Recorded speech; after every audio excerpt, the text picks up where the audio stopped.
Eder, Mech, Pallister. Ho un rimorso enorme.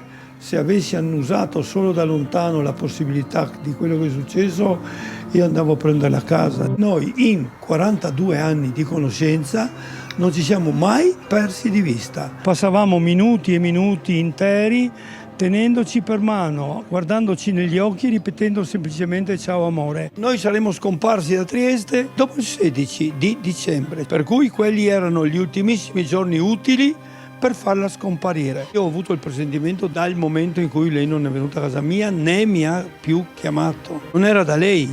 Ho iniziato a parlare perché sentivo Sebastiano dire anche cose non vere, perché lui raccontava di un amore puro, infinito, bla bla, topolini, rose. Lei doveva essere rinnovata perché in questa maniera il vedovo si è preso 2/3 dei soldi in banca e la reversibilità della pensione. Io ho detto quello che sapete già tutti. La procura precedente ha tentato di farci credere che Liliana si è suicidata. Io sono relativamente convinto che la verità vera non può mancare.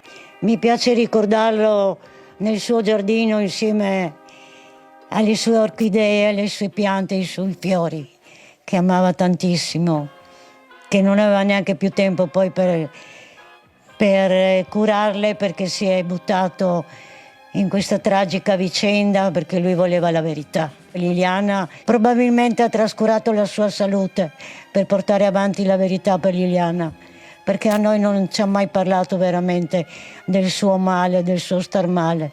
Ogni tanto ci diceva sì, è l'età, gli interventi che ho già avuto, ma niente di più, perché la sua concentrazione era per Liliana, per la verità, per Liliana. Ascoltava tutti, chiunque gli mandasse una lettera, una telefonata, un qualche cosa, una perizia, anche da persone normali, fuori dalla cerchia dei periti, dei tecnici, eccetera.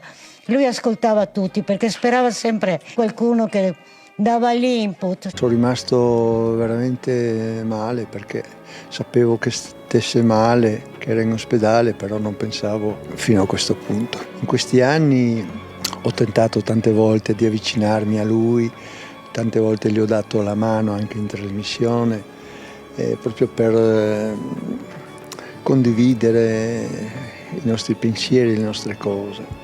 Purtroppo Claudio, scomparendo così, si è portato dietro tutti i suoi segreti.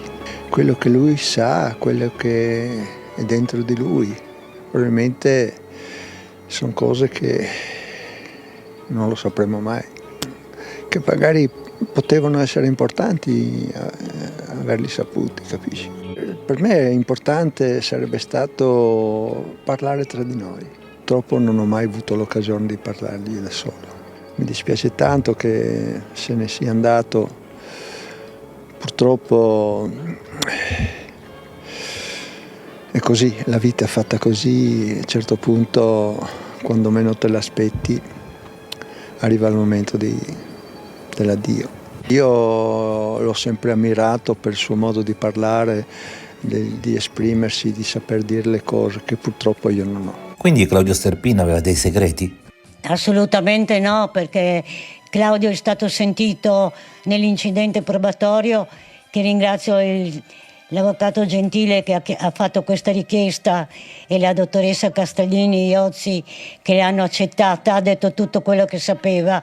Ci sono state anche le domande da parte del suo avvocato e degli altri avvocati, 5 ore di interrogatorio, è stato tutto cristallizzato, non ha più segreti. Sì. Saremo ancora più agguerriti perché manca proprio un pilastro importante, dobbiamo sostituirlo noi. Sebastiano aveva 1000 occasioni per spiegarsi con Claudio, ma già dal primo giorno doveva farlo.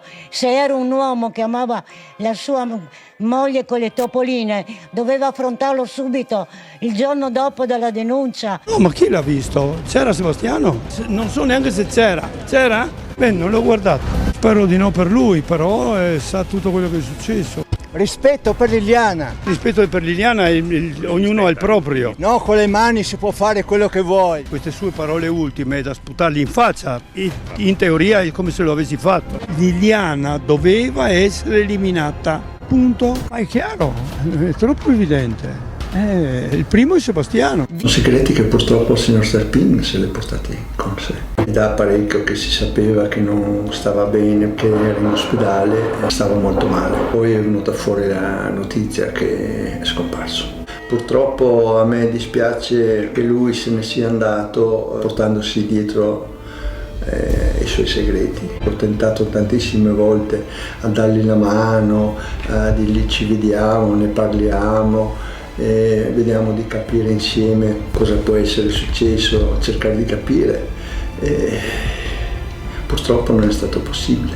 Tu sai forse qualcosa che io non so. Purtroppo te ne sei andato portandoti dietro queste cose che sarebbero state importanti per me. A un certo punto uno si fa delle domande, dico evidentemente forse qualcosa non me sono accorto o non ho capito certe cose, magari lei voleva rimanere a casa invece di viaggiare. Se lui è una persona che stimo qua e là, dice certe cose, probabilmente una parte di verità c'è.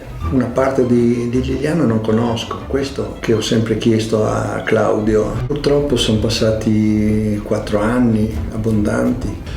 Una delle cose che l'ho sempre invidiato Claudio è proprio questa sua capacità di esprimersi, di parlare quelle che io purtroppo non ho. Quindi questo nuovo Sebastiano rivisto e corretto vuole la verità? Certo, io spero tanto che venga fuori. La prima volta che ho incontrato a Monza Claudio Sterpin era maggio 23 e quando l'ho visto scendere dal treno e camminare alla velocità della luce gli ho detto: ammazza, per avere l'età che c'hai sei veramente invidiabile in forma.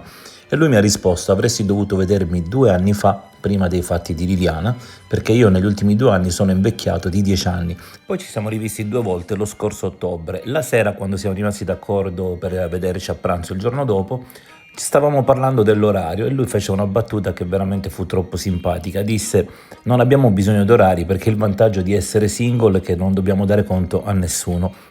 Claudio Sterpin era ricoverato dall'8 febbraio e, come abbiamo scoperto, era malato ormai da tempo. Noi eravamo stati a Trieste circa 25 giorni fa e lo avevamo contattato. Lui aveva risposto dicendo che non si sentiva bene e che quindi non potevamo in quel momento incontrarci. Però 10 giorni dopo si era rifatto sentire dicendo che stava meglio e che a marzo avremmo potuto vederci. Purtroppo in realtà questo non si potrà mai più fare. È un episodio che invece forse è l'inizio di tutto, l'ho visto io con i miei occhi. Eravamo a mangiare a Basovizza in un posto che lui frequentava da decenni, così ci ha detto lui, e dove aveva portato anche tutta la stampa. Improvvisamente si alza dal tavolo e va a chiedere al proprietario dove fosse il bagno. Mi ricordo questa cosa mi ha colpito perché ho detto: ma se lo frequenta da decenni, come fa a non sapere dove è il bagno? Si è chiuso dentro, è uscito dopo 20 minuti dicendo che aveva avuto dei dolori fortissimi al ventre, che si era molto preoccupato, che nella vita non gli era mai capitata una cosa del genere, che infatti quel bagno non lo aveva mai visto in vita sua nonostante conoscesse benissimo quel posto. Possiamo dire che forse quello fu l'inizio di un problema diverso, perché mi ricordo che quel giorno questa cosa lo turbò parecchio. E lo ripeto oggi, un'associazione a delinquere ha ammazzato Liliana. Le modalità devono essere scoperte dalla procura. Se torchiando Sebastiano, lui sa tutto quello che è successo a Liliana. È una mia impressione, ma sono convintissimo di avere ragione. Io punto sul fatto che la verità non è stata neanche sfiorata.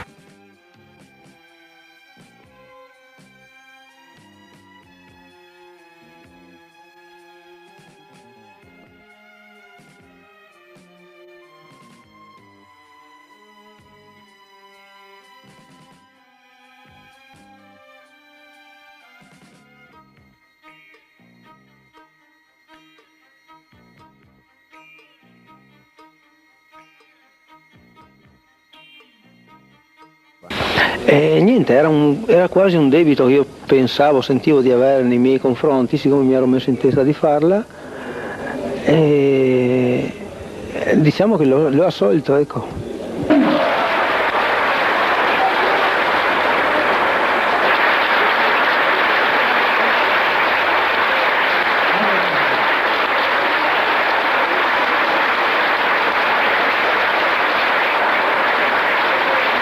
Ehi, Non dimenticare di iscriverti a questo canale.